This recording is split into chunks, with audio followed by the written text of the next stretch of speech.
History of Aviation podcast with Derrick, Beeler, David Rowe, and David Gorman. Hello, friends, and welcome to the History of Aviation podcast, a podcast series where we discuss historic aircraft.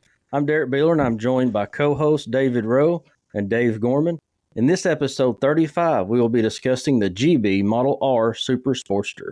Hello, everyone. I'm glad to have you here with us, and we've got a fast one tonight for you. We're going to be talking about the GB Model R Super Sportsters. These are some amazing 1930s era purpose-built racing aircraft that were designed and built by the Granville brothers aircraft company of Springfield, Massachusetts. From his studio near Bristol, Tennessee, Mr. David Rowe. How are you, David?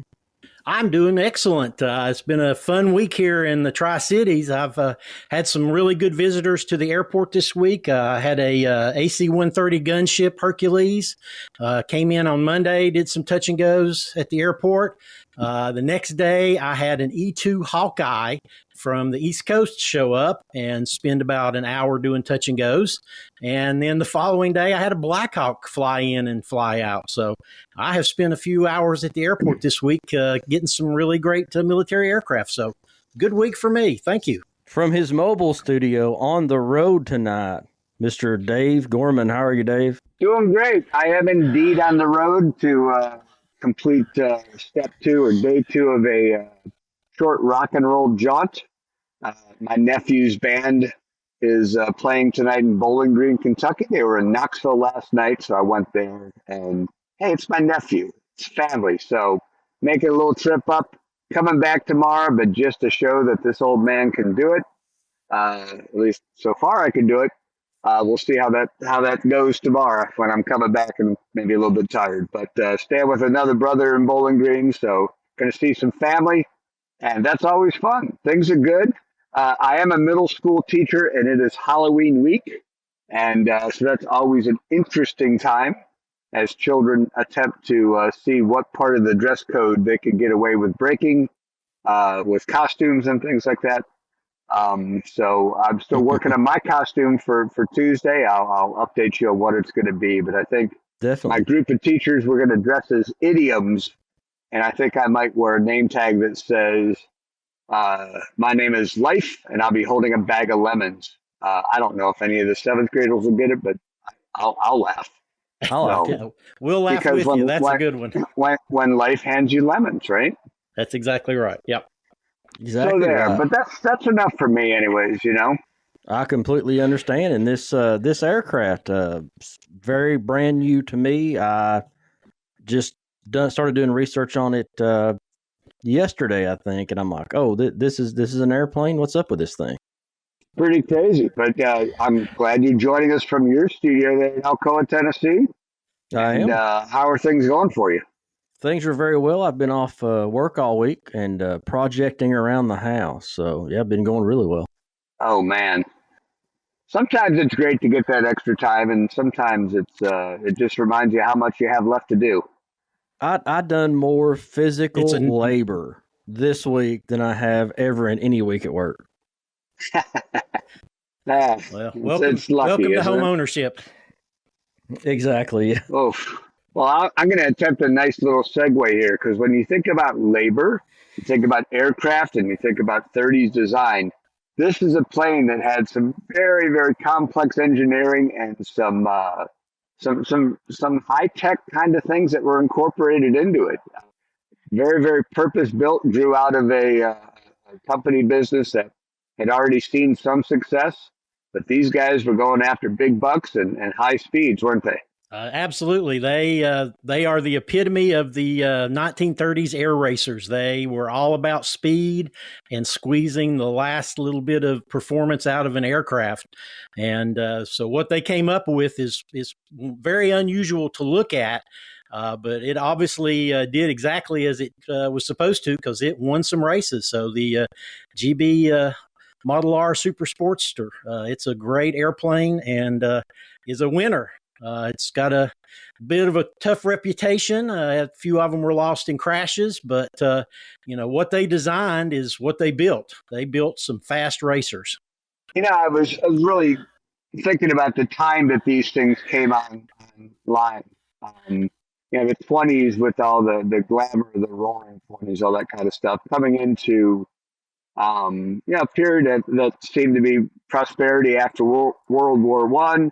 Lots of interest in aviation. Lindbergh with his flight across the Atlantic, and the Granville brothers, based out of up in Massachusetts, they had already been designing aircraft. There were five of these guys that were brothers, and some very talented engineers among them, with help from some other staff members. They were really kind of setting things on fire up there with what they were doing. They had some unique ideas and designs, and speed was important, and so they were already building fast airplanes. The Depression, which damaged so many people's fortunes and put so many businesses up against the wall, affected the aircraft industry as well. And these guys took a big hit, but they found some ways to try to survive, and they were all in, weren't they?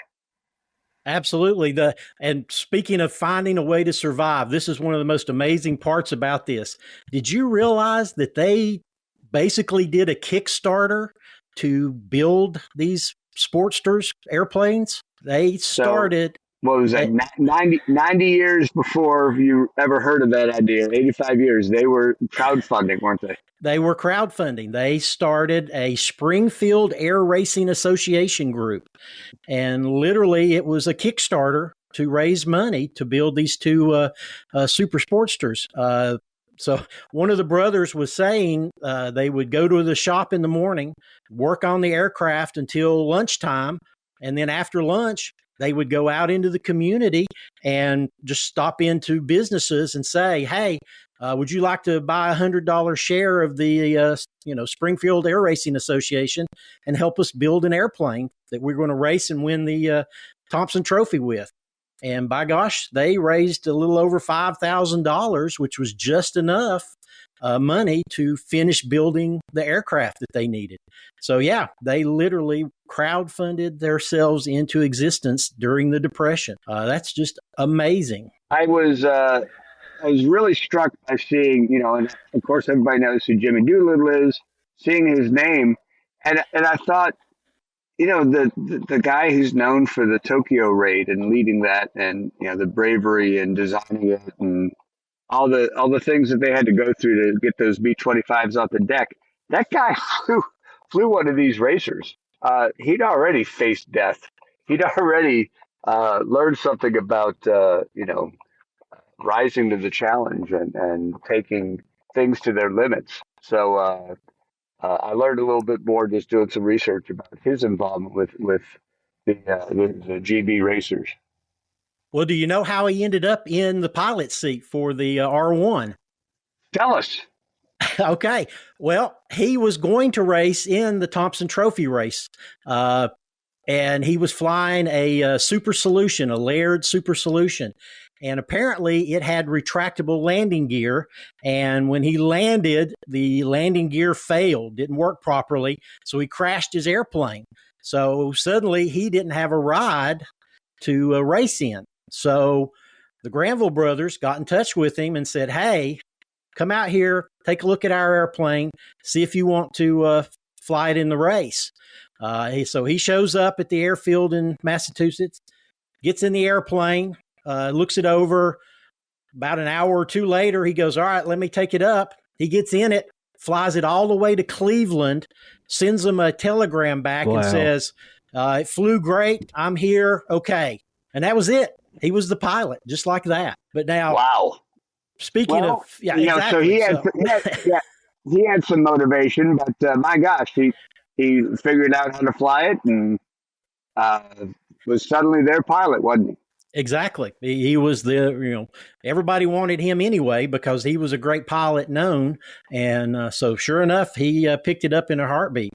So, but he did, it was a hard plane to fly and you had to learn to fly it. I think that's one of the reasons that the GB racers are kind of known as a dangerous airplane is because they really were dangerous. You had to be a top-notch pilot to fly them because it was, it had quirks and very tight envelope for flight.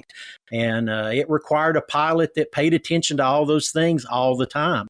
And Jimmy Doolittle was the perfect person to fly it into the record books. Well, you mentioned the letter that he wrote, which I thought, was interesting reading again about some of his comments. I saw that, privately he did have some reservations about the aircraft that he expressed to people. Yeah, but, publicly he was the company, very positive. Certainly burnished his image by flying such an unstable aircraft. Yeah, absolutely. The message that he wrote in his memoirs later on was, I could tell from the first moment that it was touchy and probably unpredictable airplane. I didn't trust the little monster. It was fast, but flying it was like balancing a pencil on the tip of your finger. You couldn't let your hand off the stick for an instant, and I didn't know how much angle of bank would be safe making pylon turns. So, like I said, very small envelope for flight. You had to keep it within that at all times, or it would come back and bite you, as unfortunately several pilots would come to find out later on. They sure did. And there were some of these accidents were caught on video that you could still see today. Rather frightening how quickly it got away from some pilots. Yeah, it sure did. That video you're talking about is of one of the earlier Sportster airplanes. This was the Model Z Super Sportster, the first one that they built. And it was a very fast airplane. It was nicknamed the City of Springfield. And what was it? It was just, super fast for its day. They got a Pratt & Whitney to give them an engine. Curtiss gave them a prop for it. They built it in 5.5 weeks and flew it. And he was on was it Lloyd? I can't think of his last name. Was flying it, a gentleman by the name of Lloyd.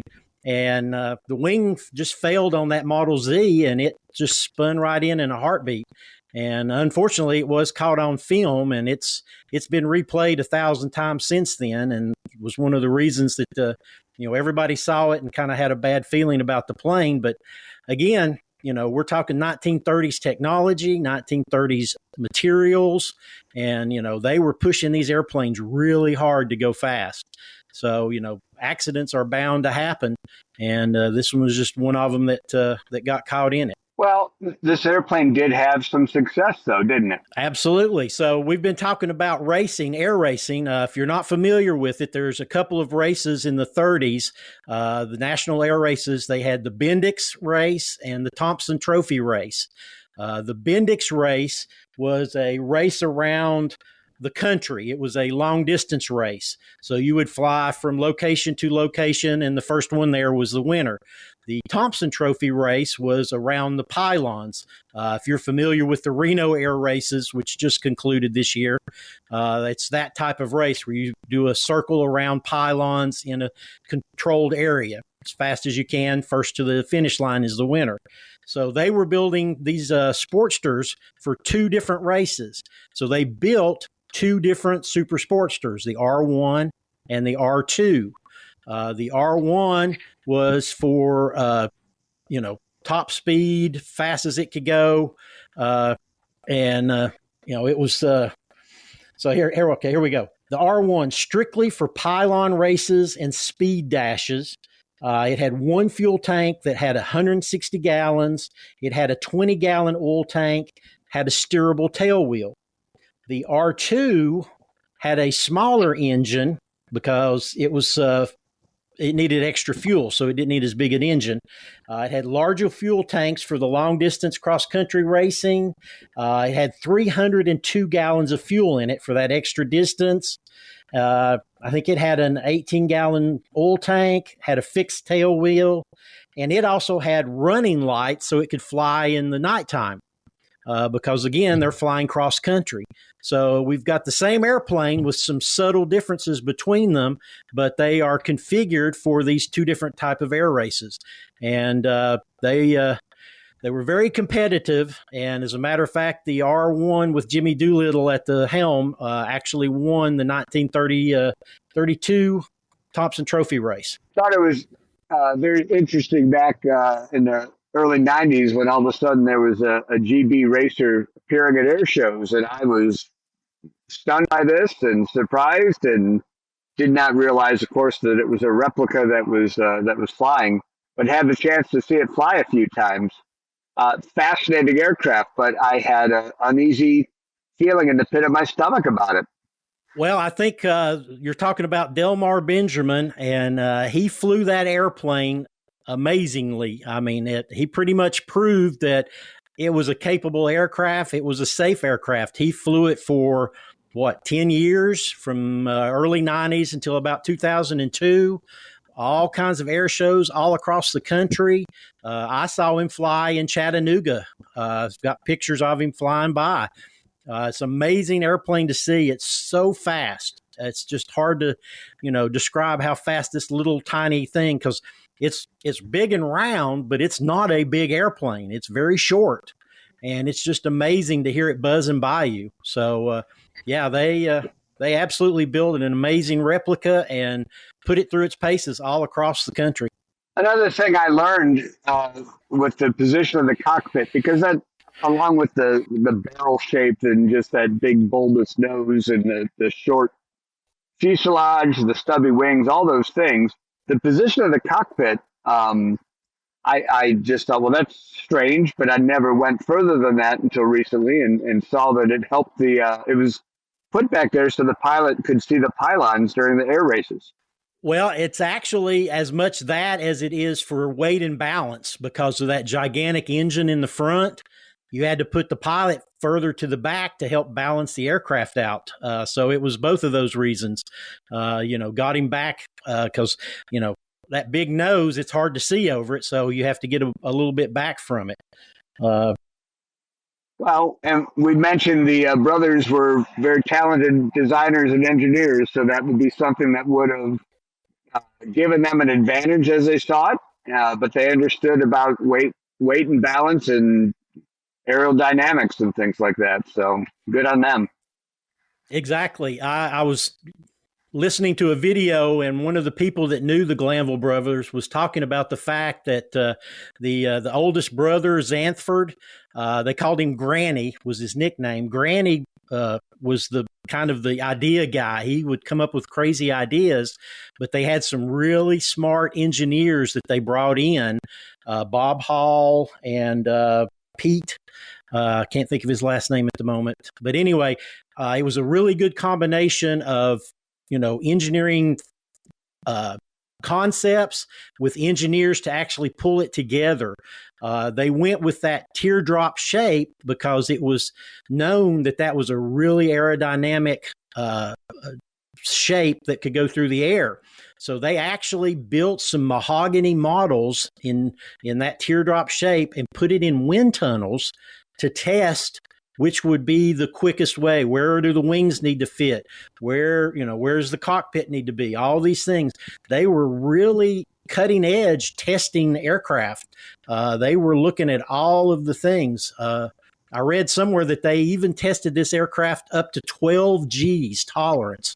So, I mean, they were thinking this plane's going to be under a lot of, external pressure. So we've got to build it strong. So 12 G's, that's more than a human can stand. So yeah, it was tough. I think the part about the wind tunnels, initially I was like, wow, those guys were ahead of their time. And then I remembered, of course, the Wright brothers had built a wind tunnel too. But then I started thinking about the fact that there really weren't other planes that looked like the GB racers. There weren't other planes with that type of styling. So these guys were kind of off on their own, up in Springfield, Massachusetts, doing their thing. People weren't. This was kind of a design area that they cornered the market on. This was their thing. Racing provided some money, and they needed the money, and they were all in and trying to find ways to fly fast.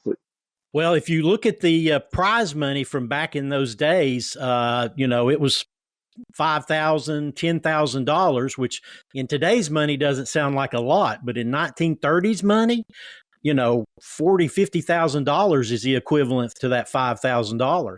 That was a lot of money. You could build multiple airplanes. You could employ several people to build them for you.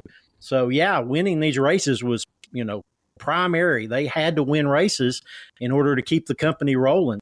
And by gosh, they did. They got out there, and as a matter of fact, several of their aircraft coming up to these super sportsters were competitive racers. So they had a lot of experience racing in the different national air races. And again, their planes look different from a lot of the other aircraft that were in those races. And these were sometimes pylon races, but also some cross-country races, right? Correct. Yeah, the Bendix was the cross-country. Thompson Trophy was the course. The other thing, if you look at the aircraft that the GBs were racing against, they were mostly inline engines because that's a more streamlined, cowling and everything of the aircraft is more streamlined inline. And that even held into World War II when you start talking about the Mustang versus the Thunderbolts. You've got a really thin frontal section versus a very wide one. But again, that teardrop shape, they made it slick. They made it work. And it was unlike anything else. As a matter of fact, the planes that the Granville brothers were building were literally faster than anything the U.S. military had in their inventory. They were faster planes and just outran anything that the U.S. military had. So, Dave, the company was building aircraft for what, maybe about 10 years? I don't even think they made it 10 years. They started in like 28 and only made it to 1934. So 34, 35, yeah. Yeah, about the real 6-7 years. The Depression certainly was bad timing. Yeah, it absolutely just stopped their production. They had started with a biplane called the Model A that was very successful. I was reading that they took this Model A biplane to some shows and actually sold a few. I think they sold about 8 or 9 total of those aircraft in 1930. So that was an amazing amount of aircraft to sell. So they were having success. They moved up to some, their senior Sportsters, which were 2-seat versions of their Model X. And so, they weren't building a lot of aircraft, but their Model X, there was the X, the B, C, and D, which were inline, and the Model E, which was the radial engine version. They built 4 of those. So that was about 8 Model X's built. Their senior Sportster was a two-seat version. They built 2 of those. As a matter of fact, one was built for a female pilot, Maud Tate. As a matter of fact, we didn't talk about the Tates. When the Granville brothers were first getting started, the Tate brothers were the money behind the business.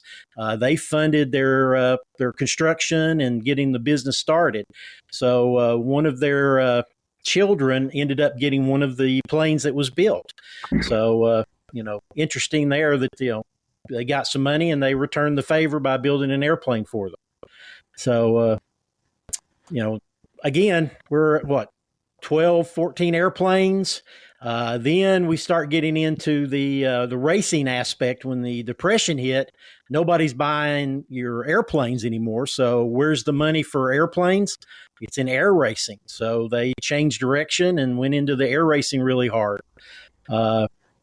Then that's where we get the Model Z Super Sportster, and they built it and flew it. And then we transition into the Sportster R1 and R2, which is the GB racer that everybody's familiar with. So not a lot of airplanes total, but some really quality work that they did. Seemed like they were doing the best they could at that time, and again, putting, as you say, a lot of quality into it, a lot of effort to create some dynamic racing machines and machines that they weren't afraid to be different, were they? Absolutely not. They were looking for speed, and wherever it took them, that's what they went with. It's just, that speed, even though it helped them win races in the 32, Thompson race. Doolittle came in first, and their second airplane, it came in fourth, I believe. So they got some money out of that. But when it came back to the next year, they upgraded both of the aircraft. The R1 got a new Pratt & Whitney 1690 Hornet engine, and then the R2 got the R1340 Wasp that was on the R1. So they, made both of them bigger and stronger. We're ready for a 1933 Bendix race. And unfortunately, Russell Boardman, who was a member of that Springfield Area Air Racing Association, he was flying it in the Bendix race, and he crashed it. He loaded it up with fuel, took off, and he made a mistake somewhere. He flew too high, too fast. It rolled over and crashed into the ground, and he died and destroyed the airplane. And wow. As a matter of fact, the R2 was damaged during the race. So now they've got one completely destroyed airplane and one partially damaged airplane. So that really put a dent in their, ability to make money because they didn't have aircraft to fly now. Tough times, but that's kind of the nature of the business. These things are going to get messed up as they're raced. Well, aviation had really captured the imagination of a lot of Americans, and so it was a shame. But the idea of these cross-country air races and the pylon races, that really was great entertainment for a lot of people.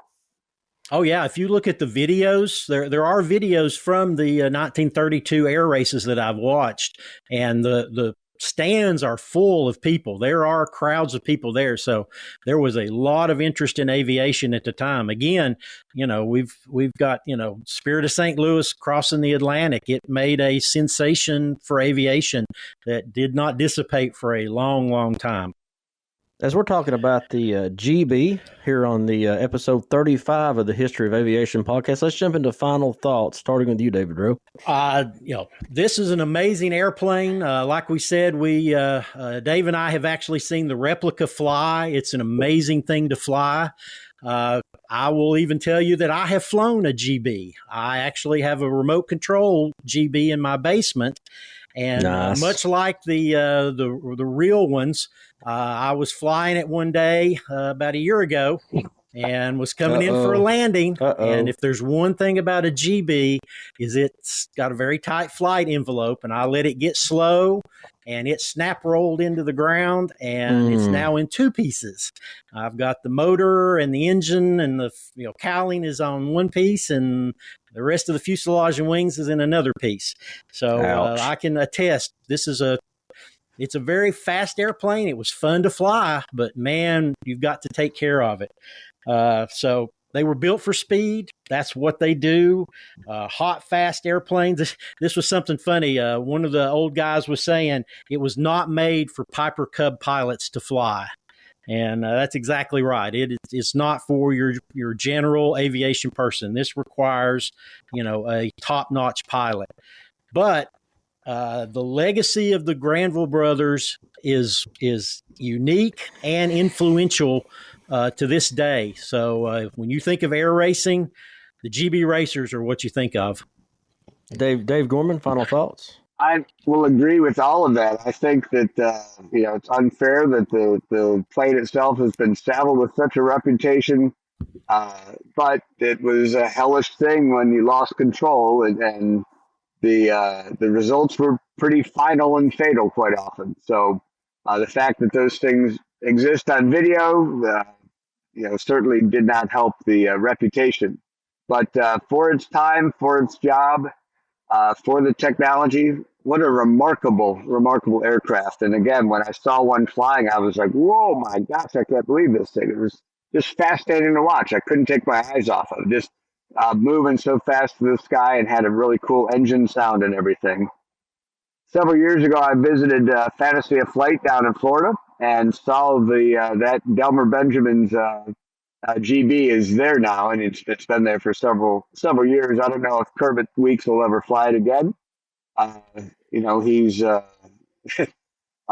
he's pretty cautious nowadays. He's got a lot to oversee, and it looks great just sitting there. So I don't know if it ever needs to fly again. I don't think it does. It's a pretty tremendous looking replica, and definitely worth seeing. And just thinking about the design that went into that, and the guts to produce something like that. They researched. They figured out what would put them in the best possible position to win, and that's what they came up with. And win it did a few times. And what an incredible plane! Great one. Absolutely. And thanks, guys, again for the wonderful conversation. Our pleasure. Glad to be here. Look forward to doing it next time. 35 in, it's a great thing. And to our listeners, thank you for listening to the History of Aviation podcast, episode 35. Please rate, review the History of Aviation podcast on Apple, Spotify, or wherever you get your podcast. For David Rowe, Dave Gorman, I'm Derrick Beeler. Thanks for listening to the History of Aviation podcast.